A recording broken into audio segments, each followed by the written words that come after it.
President Akufo-Addo charges African universities to teach courses that meet job market requirements. Basic Education Certificate Examination BECE begins nationwide.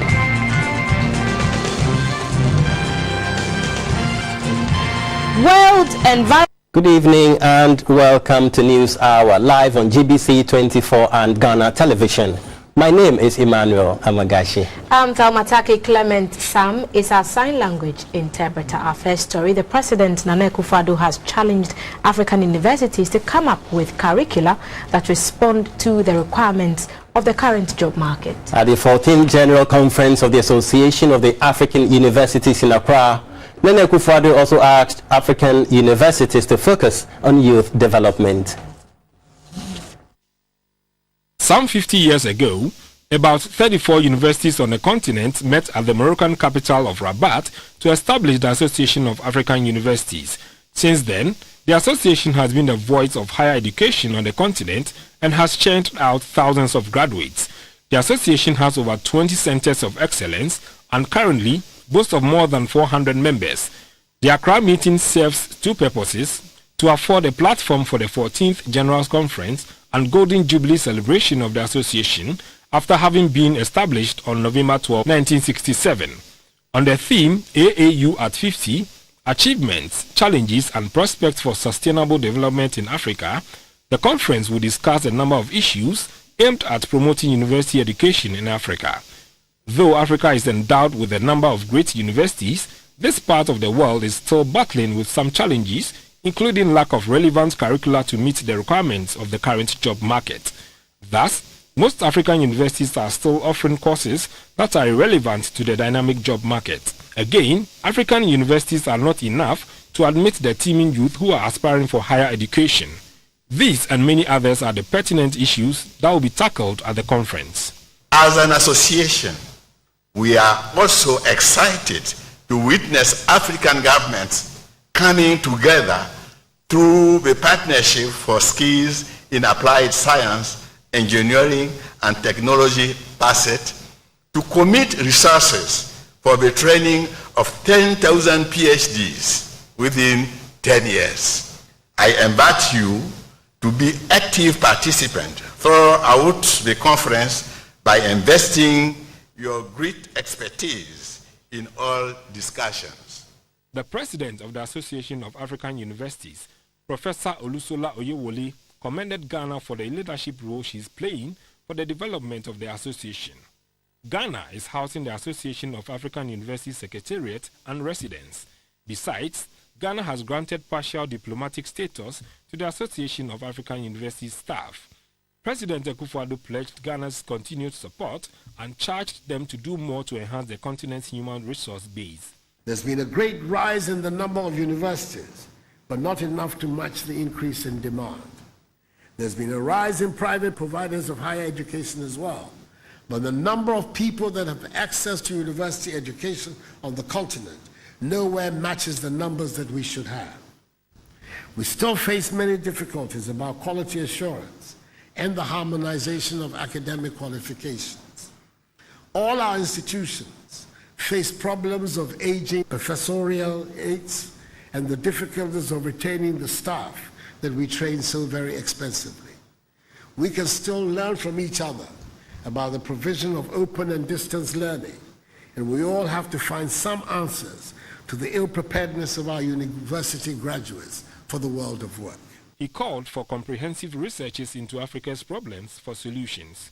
It is not pleasant, but sadly, we have to accept that 50 years down the line, we have not made much progress in the trajectory of higher education from what existed in the pre- and immediate post-colonial era in Africa. The links between African universities and the productive sectors of our economies, including small and medium-scale enterprises, remain very weak. We're not doing very well in research, and we're not doing at all well in science and engineering. And it is not surprising that we're therefore not meeting the demands of the labor market. The 4 days conference has over 500 university chancellors and executives in attendance. The Basic Education Certificate Examination BECE commenced across the country today. This batch is expected to usher in government's flagship policy of free senior high school education, which begins in September this year. On a tour of some centers in the national capital, Accra, today, a Minister of State at the Ministry of Education in charge of tertiary education, Professor Kwesi Yanka, entreated the students not to cheat. For this year, a total of 468,053 candidates are expected to sit for the Basic Education Certificate Examination, BECE.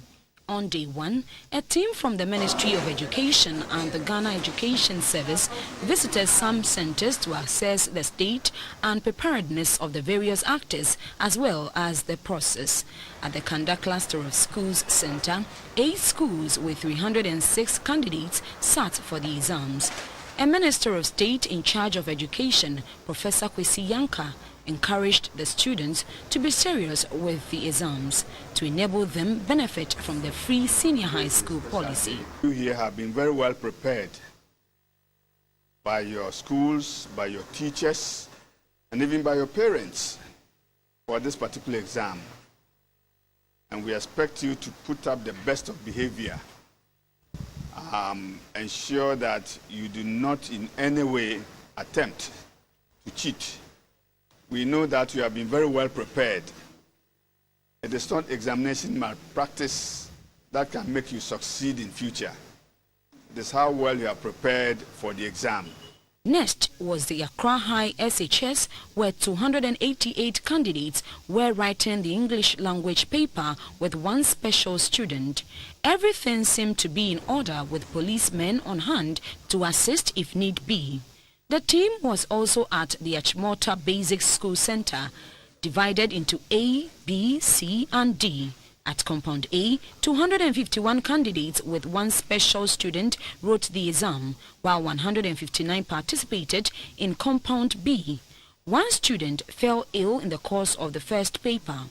Also on the list of schools visited was the Achimota Preparatory School. The tour ended at the Anumle and Ni-Okain Basic School Centers. Professor Yanka said this year, WAEC has tightened the knot to avoid a repeat of examination leakages as witnessed in the past. We have been assured by the Exam Council that just like last year's was malpractice free, this year is going to follow the same lines. And we hope this is the beginning.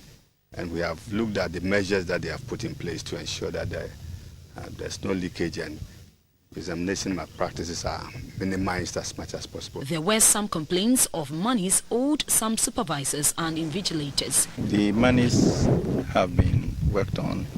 We're expecting to have paid last week. But you know that these things go through procedures at the finance. They have to make sure that they get their numbers and everything right. So we are very definite that before they finish this week, their monies will be with them. GBC24 spoke with some candidates at the end of the first paper. Oh, it was standard and we did our best. I don't finish on time, not from us. And my colleagues also don't finish on time. So I expect WAEC to extend the time. And in the Volta region, our correspondent Kosikuma Hovi reports that no examination malpractice was recorded at the time of filing this report. A total of 30,385 candidates from 1,173 junior high schools in the region are participating in the examinations. The whole municipality presented 2,587 candidates drawn from 90 basic schools in the area. Of the number, 1,330 are girls, the remaining being boys.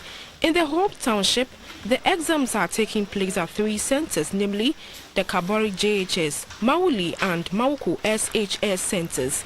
At the Kabori JHS center, a total of 441 candidates comprising 194 boys and 220 girls wrote the first paper with 2 absentees. The supervisor at the center, Rosemary Gbagbo, disclosed to GBC24 that the exam started at 9:20 instead of 9 o'clock due to late arrival of the question papers. At the Mawuli school centers A and B, the supervisors David Azigi and Castro Ahiagba said the exam started at 9:10 in the morning due to late arrival of papers. 3 candidates were reported absent. The Home Municipal Chief Executive Nelson Akoli and his team arrived at the center with technicians from the Electricity Company of Ghana to avail provisional lighting system to students taking the exams in the uncompleted assembly hall of Mawuli School. At the Mawuko Girls SHS Center, the supervisor, Andrew Stamaklo, reported that a total of 365 students wrote the exams on the first day, with 1 girl absent. He also mentioned the late start of the paper as a result of late arrival of the question papers. Final year students of Alavanyo community schools, also in the Volta region, are asking for a means of transport to shuttle them from the town to their next examination centers in Hohoe. This development is as a result of a directive by the Ghana Education Service to relocate the exams centers to Hohoe for security reasons. The Ghana Education Service in the Kpando district gave the directive for the closure of schools in the district a day ahead of the basic education certificate examinations. This is because the GES cannot guarantee the safety of both teachers and pupils, especially those in the final year, in the face of the 90-year feud between the people of Alavanyo and Nkunya. For this reason, the final year students have had the examination centers moved to nearby Hohoe for the writing of the BECE. Unfortunately, the cost of shuttling to and from the new exam centers are to be borne by the parents. Our colleagues too, they are in other towns learning, but ours will just stay in the house, sleep. Sometimes we'll just be praying that God should help us. We are appealing to the president to come to our aid so that we can write the exams in a peaceful environment. Though there's an easy calm between Nkunya and Alavanyo, parents are not happy with the directive, citing extra costs to them as they have to transport their wards all by themselves.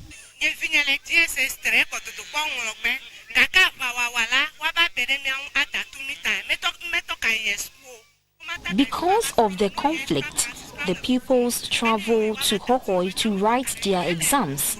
So government should help end the conflict for us to have peace.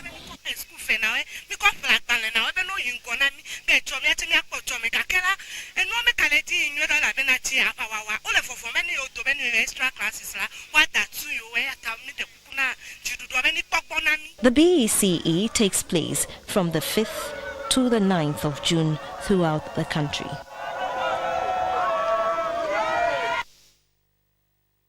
We still stay a while longer on the BEC examinations, and we have on the line the headmaster of Alavanyo Kpeme JHS, Wisdom Amrado, to tell us about the current situation on the ground. Good evening. Good evening, sir. Thank you very much for joining us on News Hour. What can you tell us about the examinations so far? This morning, we took our students to Alavanyo in the Alavanyo engaged in the examination paper. Before we got there, there was a heavy security presence at the center. So the whole center was calm, everything was okay. The students were able to write in a very conducive atmosphere. So there was no problem, there was no skirmish or whatsoever is it. So that is what I can say about the center.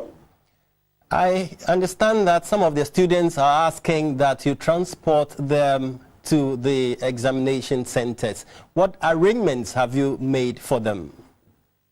Actually, most of the students from some of the Alavanyo towns, like Alavanyo, to Abgome, and they are far from the center. So they walk daily to the center.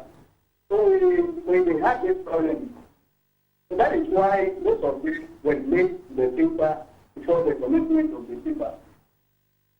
Okay, so as it stands now, they will stay in town and write the papers until Friday? Well, there is no provision for that. So we are only appealing to benevolent citizens and the other organizations come to their aid so that they can transport them daily from their respective communities to the exam center to take part in the ongoing examinations. Okay, I think we'll leave it here. Thank you, Mr. Wisdom Amrado, for your time. It's still News Hour live on GBC24 and Ghana Television. We go to WA now. The 38th anniversary of the June 4 uprising has been commemorated at WA. Former President Jerry John Rawlings has condemned the gruesome murder of Captain Maxwell Adams Mahama in Dencho Boase. He called for a speedy investigation into the crime for the attainment of justice and restoration of hope in the security service. The climax of the 38th anniversary of the June 4 uprising began with a wreath-laying ceremony at the June 4 square at WA. A total of 6 wreaths were laid on behalf of the people of Ghana, the security services, farmers and fishermen, traditional rulers, the youth and revolutionary organization. The perpetual flame was jointly lit by a retired army officer and the president of the Upper West Regional Queen Mothers Association.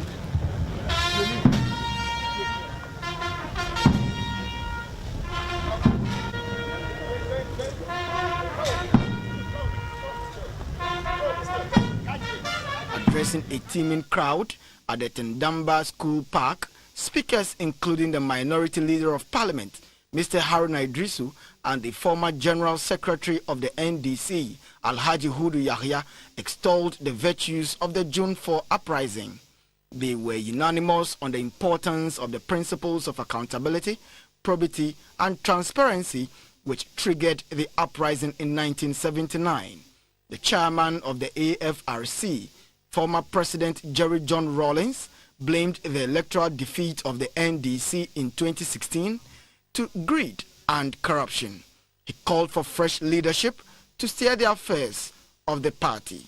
We've squandered many opportunities to clean up and to restore the June 4th principles in the party. Ladies and gentlemen, nobody is saying don't make money. Make it good and clean, but not some of the ones that I've known. Sickening. The kind of greed, selfishness. Look at where it landed us. The event on the theme, probity, accountability and truth in contemporary governance, attracted a large crowd of party faithful, former government appointees, as well as senior and junior cadres of the National Democratic Congress. The New Patriotic Party, NPP, has slated the 25th to the 27th of August this year for its National Delegates Congress at Cape Coast in the Central Region. The General Secretary of the party, Mr. John Bwedu, at a news conference in Accra, said the Congress is to assess the performance of the party in the last election and map out new strategies for the party. Democratic Party MPP won by 53% in the 2016 general elections. With only 6 months in power, the MPP is set to hold a National Delegates Congress in August at Cape Coast to amend the party's constitution. The General Secretary of the MPP, Mr. John Bwedu, said the Congress will be preceded by constituency and regional congresses. This conference shall deliberate on all matters affecting the organization of the party in the region. It will also consider and approve a statement of accounts presented by the regional treasurer of the party, pass any resolution or make any amendment for consideration by a national annual delegates conference. He emphasized that the Congress will not be a platform to elect party executives. These delegate conferences will not include the election or re-election of party executives to occupy the various positions at the constituency, regional and national levels, because the mandate of the serving officers of the party is yet to be expired. He stated that all members of the party who wish to bring proposals for the constitutional amendments of the party should do so before June 26th this year. He also used the occasion to extend the MPP sympathies to the family of the late Captain Maxwell Mahama. And today is World Environment Day, and the global theme for this year is connecting people to nature.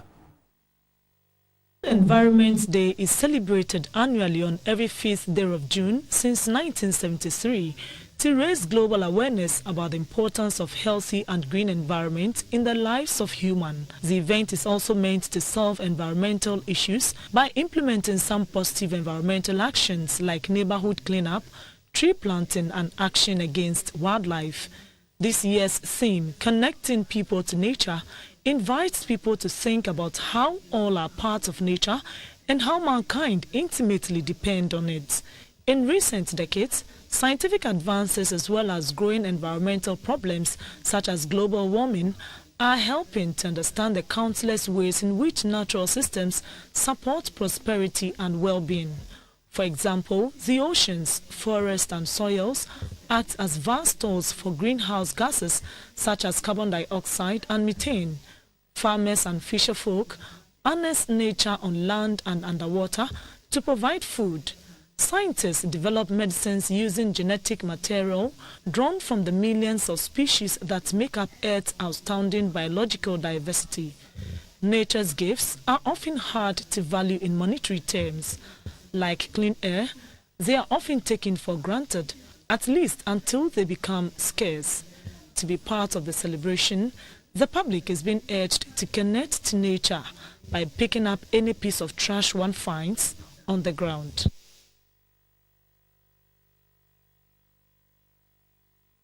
The Dintra Traditional Council, led by its acting president Nana Ejechre and spokesperson Nana Inti Chumberima, have performed rituals to pacify the gods of the land following the gruesome murder of Captain Maxwell Adam Mahama in Dintra Boase in the central region.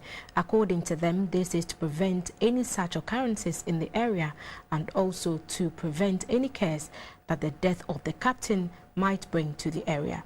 The chiefs and people were all clad in funeral cloth as a sign of mourning for the 1 week celebration of the unfortunate incident.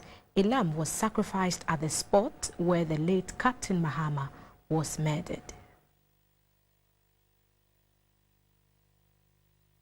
And 42 suspects have now been rounded up in connection with the murder of Captain Maxwell Mahama. According to the police, further investigations are ongoing to bring all those involved in the heinous crime to book. The Director of Public Affairs at the police headquarters, Superintendent Safer Souther, hinted that the police are still on the grounds to unearth every detail of the case. The police have arraigned some of the suspects before court, while others are on remand. Some others are also being screened to be sent to court. Captain Maxwell Adam Mahama was lynched by residents of Dencho Boase in the central region a week ago. The mortal remains of the late captain will be interred on Friday, June 9. Good evening. My name is Maurice Ogbete with the business news brought to you by NIB and Ernest Chemist. Now, Minister of State in charge of procurement, Madam Sarah Adjoa Safo, says her outfit is currently reviewing several contracts in the public sector. This, she said, is to get the best deal for government. In an interview with GBC24, the minister said the reviews will determine whether to abrogate or keep those contracts. We are introducing a lot of policies to ensure that indeed we restore sanctity and integrity and efficiency and again value for money in our procurement process. A lot of contracts are being reviewed currently in order to come to a determination whether government should proceed with such contracts. The terms are good, there's value for money and the procurement process was followed. Or to abrogate those contracts because we have the right to do so and we won't be anticipating any debts issues in the future, or there's a need to vary, make a few changes to those contracts and let the contracts proceed.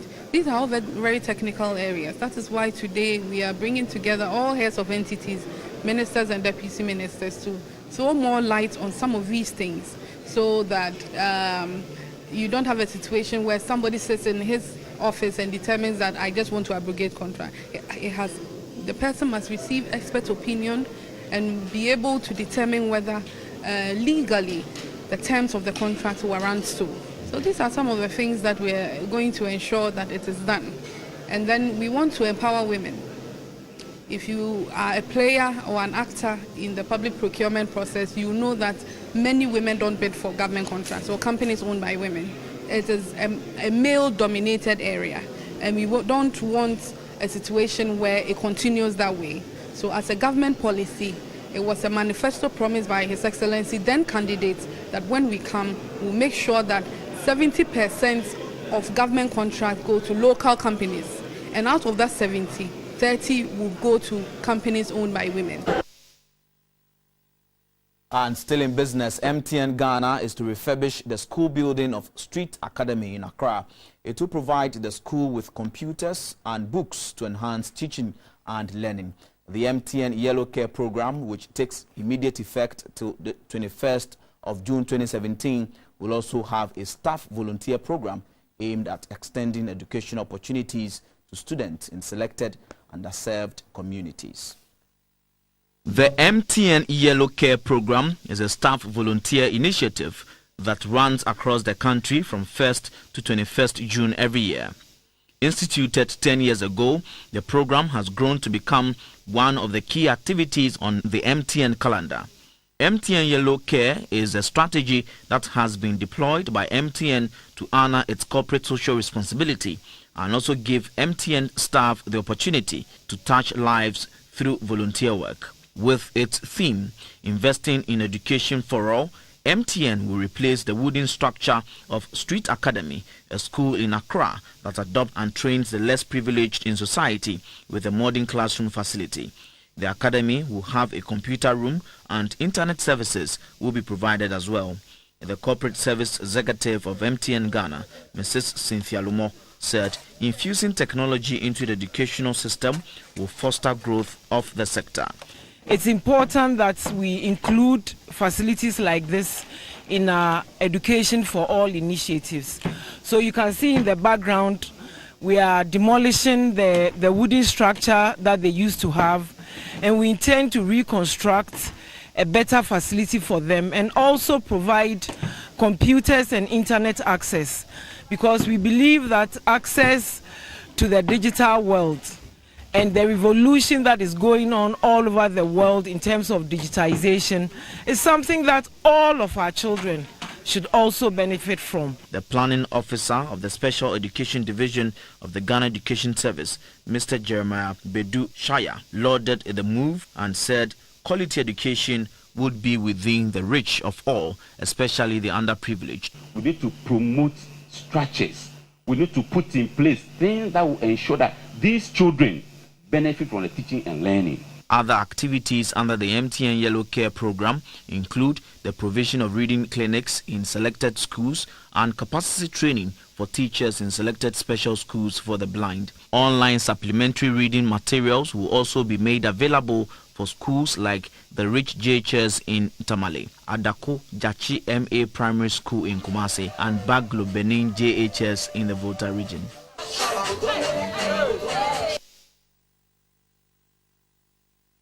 Let's go to the interbank markets, where the dollar is selling at 4 cedis 29 pesos, the pound at 5 cedis 53 pesos, and the euro going for 4 cedis 84.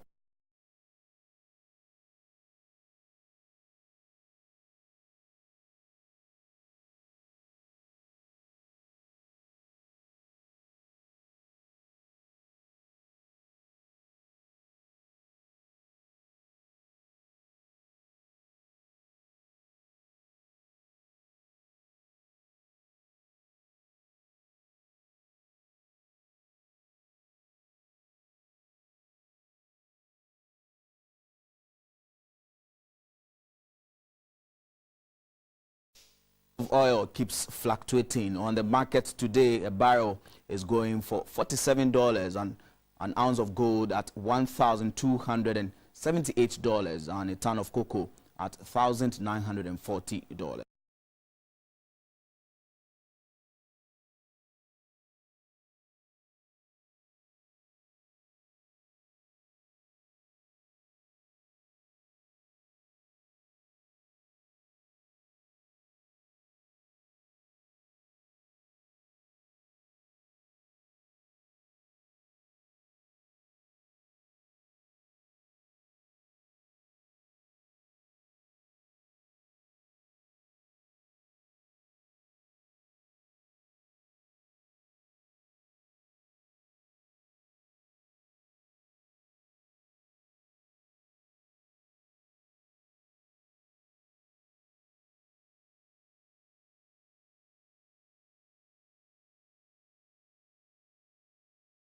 And that'll do for business, brought to you by NIB and NS Chemist. News Hour continues with more stories on the BEC across the country. St. Bukhari's first port of call was the Bolgatanga Girls Senior High School, which accommodates a high percentage of candidates in the Bolgatanga municipality. Mr. Bukhari wished the candidates well and urged them to be bold. He, however, charged them to remain focused and desist from cheating. Mr. Bukhari also visited the Zuarungu Senior High and the Bolgatanga Technical Schools. Here, the regional minister urged the candidates to take their exams with all seriousness, since education is the only way to better their lives. For her part, the Upper East Regional Director of Education, Ms. Sabina Jane Obeng, warned the candidates against examination malpractices. According to her, cheating in exams is prohibited, adding that any candidate that intends to cheat will have him or herself to blame, since a new system put in place by the Ghana Education Service has the ability to detect and expose culprits. She warned that, when caught, the act will result in the cancellation of results. Madame Obeng also appealed to the invigilators not to intimidate the candidates, but rather assist them when the need arises. A total of 50,106 pupils are writing this year's BECE at various centers across the central region. Out of the figure, 24,132 are males. The region is the third that presented the highest number of candidates sitting for the examinations. At the St. Augustine College, 369 candidates from 11 schools were supposed to write the examinations at the center, but 2 were absent. The examination center at the Infantipim School saw 614 pupils from 16 schools wrote the exams. 2 out of the number were absent, with 2 others being pregnant. Meanwhile, only 1 out of the 73 pupils who registered for the exams at Denchira Obuasi, where the army captain was lynched, couldn't write the first paper of the examinations.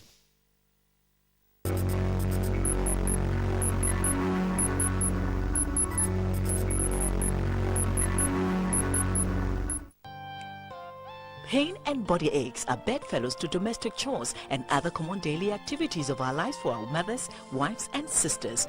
But there's always FPAC, the powerful and effective quick-acting medicine that will help relieve you of your aches and drive away your pains, like a referee showing the red card to a notorious player.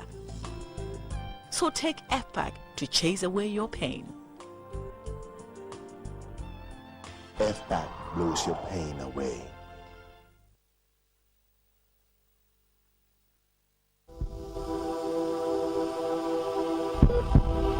Welcome back. By kindness of Yamvita and FPAC, this is the health segment of the news. Dietitians have always encouraged the intake of balanced diets to boost the immune system. Today on the segment, we bring you the health benefits of consuming avocados, popularly known in Ghana as pear. The fruit contains healthy monounsaturated fatty acids. Avocado, also known as alligator pear or butterfruit, provides a substantial amount of healthy nutrients to the body when consumed. Nutritionists say avocados primarily contain carbohydrates and it's high in healthy monounsaturated fatty acids. Diet therapists say the versatile fruit helps in weight loss, improves skin and lowers risk diseases. Avocados are high in antioxidants and contain nutrients called lutein and zeaxanthin, which reduces risk of cataracts and macula, a problem which damages the retina, especially in elderly persons. Nutritionists say studies have shown that consumption of the fruit adequately can prevent risk of prostate cancer and lower side effects of a chemotherapy in some cells. A diet therapist at the Kolebu Teaching Hospital, Andrew Kwabi, said even though the fruit has valuable substances, it must be consumed in moderation. If you take too much of the avocado pear, even though the fat is good, the caloric content will make your weight go up. But if it still has energy, okay, so if you need some amount of energy in a day, and you exceed it by taking more pay, even though you are getting the beneficial stuff, it will still make your weight go up. The fruit is noted to blend well with various ingredients. Not only are avocados healthy, they are also incredibly delicious and go with all sorts of foods. The versatile fruits can also be made into smoothies, salads, eaten together with bread and ampesi, or simply scoop it out and eat it. Now the health desk brings you some health tidbits on menstrual hygiene. On the average, the length of menstrual cycle is 28 days, but this varies from person to person. Menstrual pain is normal and not a sign of physical weakness. You can use warm towels to help ease the pain, drink more water and exercise. The appropriate materials to be used include disposable sanitary pads and reusable old cotton fabric. Do not use toilet roll or paper, since this may cause infections. Dispose of your sanitary materials in a bin and always wrap it before disposing it. Do not dispose it in a toilet bowl. Do not dispose it on a pile of refuse. When using reusable material like the cotton cloth, wash with hot water and soap and make sure to dry it in the sun.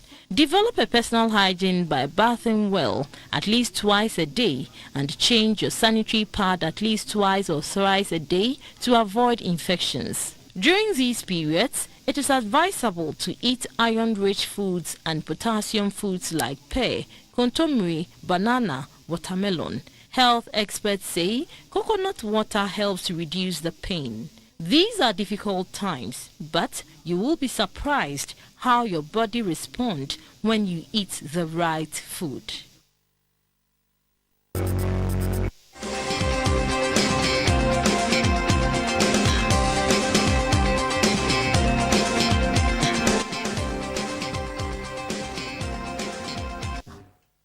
On the foreign front, China has condemned Zambia for detaining 31 of its nationals for alleged illegal mining without proof.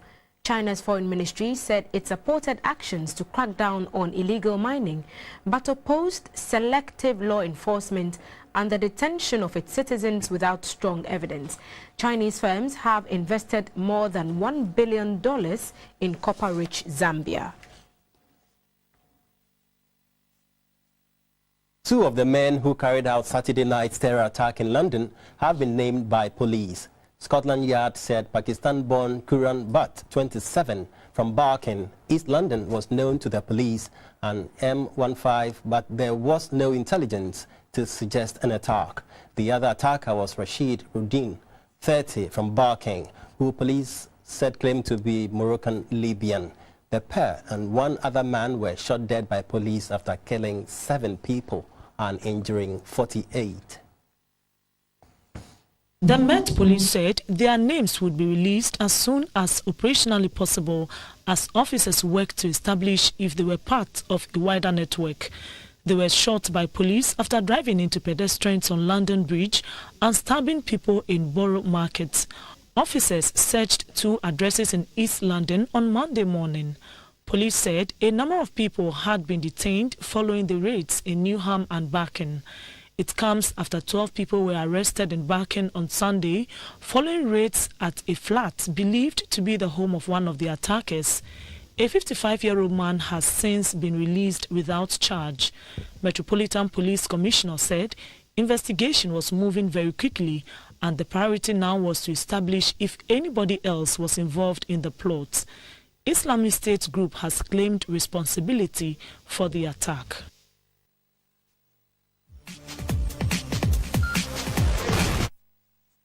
Good evening. Let's start off talking women's football now. I'm Theophilus Sampa, and Ghana Immigration Ladies came from a goal down to beat Inform Samria Ladies FC by 3-1. The encounter was one of the top of the table clash in the southern zone of the National Women's Football League. Tongbag was the venue for one of the matchday 5 fixtures in the ongoing 5th edition of the National Women's Football League. The stakes were high as a win for either side would push them further up on the league log. Samria ladies in the yellow and black jersey recorded a vital 2-1 away win over soccer intellectuals, whilst immigration lost narrowly to police ladies by 1-0.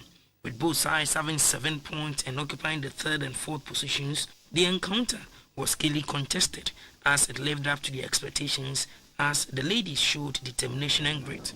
Samria ladies opened the scoring in the early minute after goalkeeper Patricia Mante was beaten when she mischarged a long ball that bounced in the penalty area.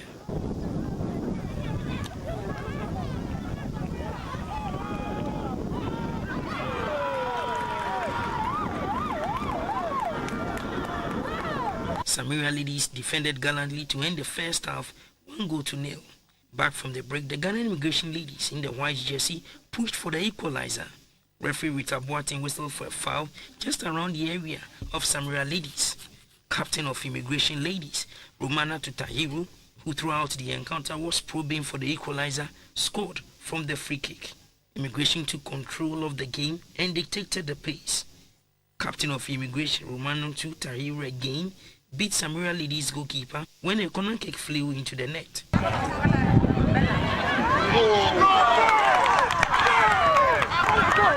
In the dying numbers of the game, immigration scored after they beat an offside trap set by the defense of Samira ladies.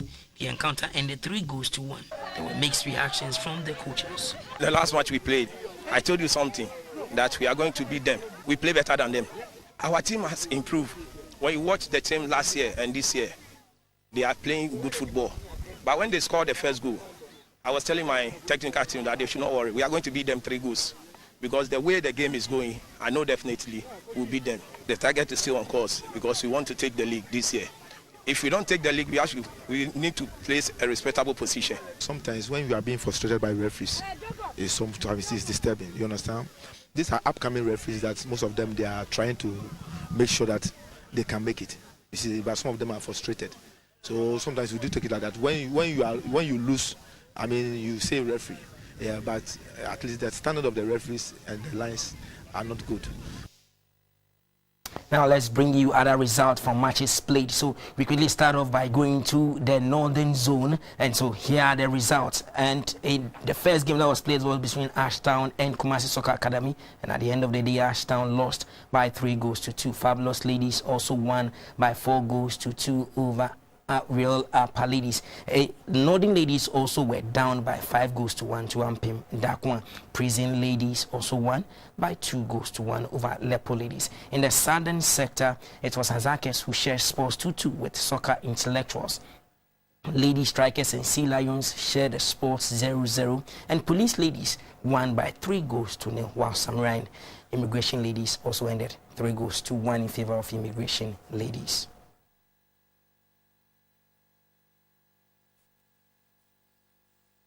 Let's quickly dash to Cape Coast, where the grand finale of the 2017 Ghana Athletics Association Circuit Championship took place. The championship really produced surprises, upsets, and impressive performances from the locally based athletes, and we'll bring you some highlights.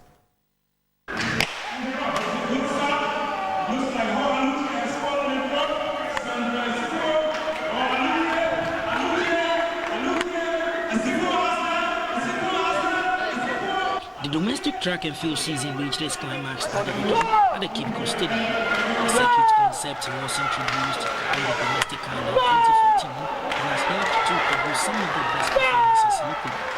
15-event circuit had the very best locally based athletes competing for final places whilst trying to secure places in the national team for the 2017 IAAF World Championships. University of Ghana's Sandra Kunedu Asibu beat favourites Hall Haliti to first place in the 100-meter finals in 12.01 seconds.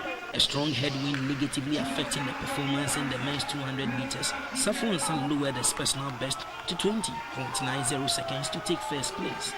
High school girl Rafia Tunubu delivered another lifetime best performance to take the women's 400 meters in 53.53 seconds. Matthew Nantieri came up tops in the battle for the best 500-meter specialist in the country, holding off Yakubu Malik and William Amponsa to victory with a time of 14.26.89 seconds.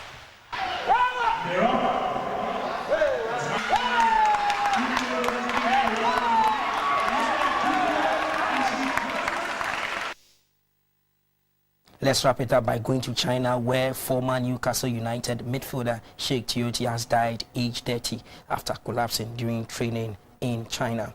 In his 7 years at United, the Ivory Coast player made 150 appearances, including 3 last season. He joined Chinese second-tier side Beijing Enterprises from Newcastle in February. Tiote was part of the Ivorian squad that won the 2015 Africa Cup of Nations. That's all for sports.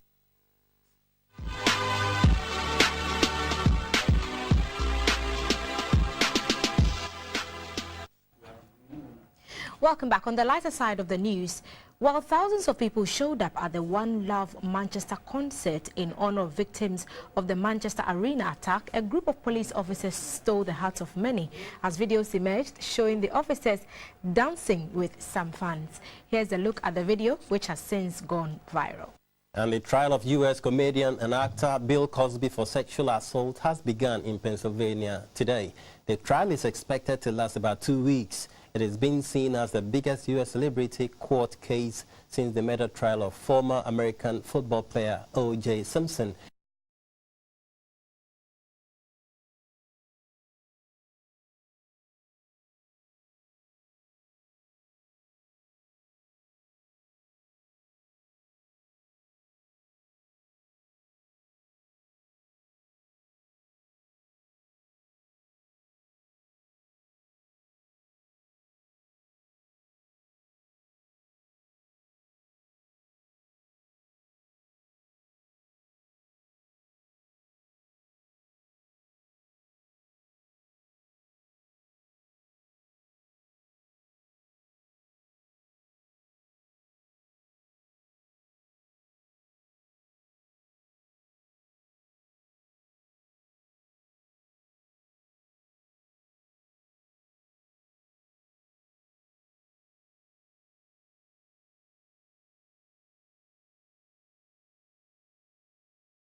Watching the weather updates. Good evening. And that's how we wrap up this edition of news on GBC24 and GTV. Join us again at 10 p.m. for the late edition. Enjoy your Monday night.